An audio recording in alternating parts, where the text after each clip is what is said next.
How would you define public opinion? As people's positions on issues. How frequently does public opinion sway, or does it often remain consistent? It's mostly consistent and stable at the aggregate level, but changes often randomly at the individual level, and changes sometimes at the aggregate level if elite opinion uh, pulls it in one direction or another. How often do you find public opinion to be well informed on certain topics? Some people are well informed on most topics. Most people are more or less uninformed on most topics. In what ways may public opinion be persuaded or manipulated? It can be persuaded or manipulated by members, by leaders that people respect, provided it doesn't ask them to go against some one of the small number of very fundamental beliefs that they might hold. Do I find that individuals guide public opinion or the political elites guide opinion? Political elites provide that basic polarizing structure, which is a big deal. The American Right. public polarized right now. But individuals influence opinion too. That's a little harder. That's not so systematic. You can't always find the individual that's influencing another individual. But yeah, there's individual influence. Okay, our chapter defines opinion as a position held by an individual and attitudes as a general orientation towards certain beliefs. How can an individual's attitude shape their opinion? By attitudes affect the considerations that you will accept as reasons to favor or oppose a different position on an issue. And so they are the deep cause of the intervening cause, which is reasons you consider to be plausible, which in turn shape your opinion. I was just curious if you could share some more in-depth information about how a lot of this stuff is understood. Well, understood in the RAS model. So there's a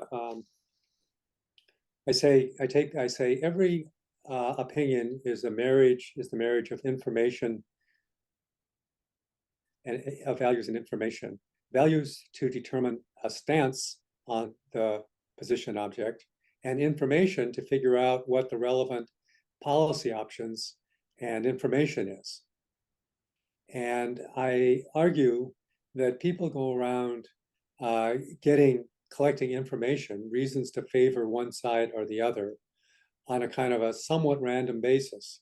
You hear, you pay your taxes, that makes you negative towards taxes. You might see a politician and you go, yeah, I hate taxes. Or you see a politician on television denouncing taxes, and you go, yeah, that's awful. And so you form what I call a consideration, which is a bad, taxes are bad. But then you go, your kids at school, you go to the principal tells you how underfunded they are. And so you form a consideration, schools need more money. And the average person kind of goes through life filling up their mind with these considerations that are inconsistent, but they're in there, and they may or may not realize that they're inconsistent. And when they're asked a survey question, they kind of, whatever's at the top of their mind, that's what they say. If they've just seen a story about education, they say, yeah, more government services, and they don't realize about taxes. Or if they've just, if it's April 15th and they've just paid their taxes, then that's at the top of their mind. But then it's called receive, accept, sample. So the idea is that there are messages out there that people receive, but they may or may not accept them. The more attention they're paying, the less likely they are to accept something that contradicts with their liberalism or conservatism. So a sophisticated conservative will hear the liberal arguments, but reject them and fill up his mind with mostly conservative considerations, so that when he's asked a survey question, whatever's at the top of his mind will probably be the conservative position. But lower information people won't realize, hey, I'm hearing a liberal argument, and I'm a conservative, or a Democratic argument, and I'm a Republican. They just let it all in there. They collect a jumble of inconsistent considerations, and that leads to response instability, also leads to more susceptibility to question wording effects, because the question wording will appeal will bring one thing rather than another to the top of their head. For a sophisticated person, the question won't be able to prime something that's already in there. So that's the receive, accept, sample model.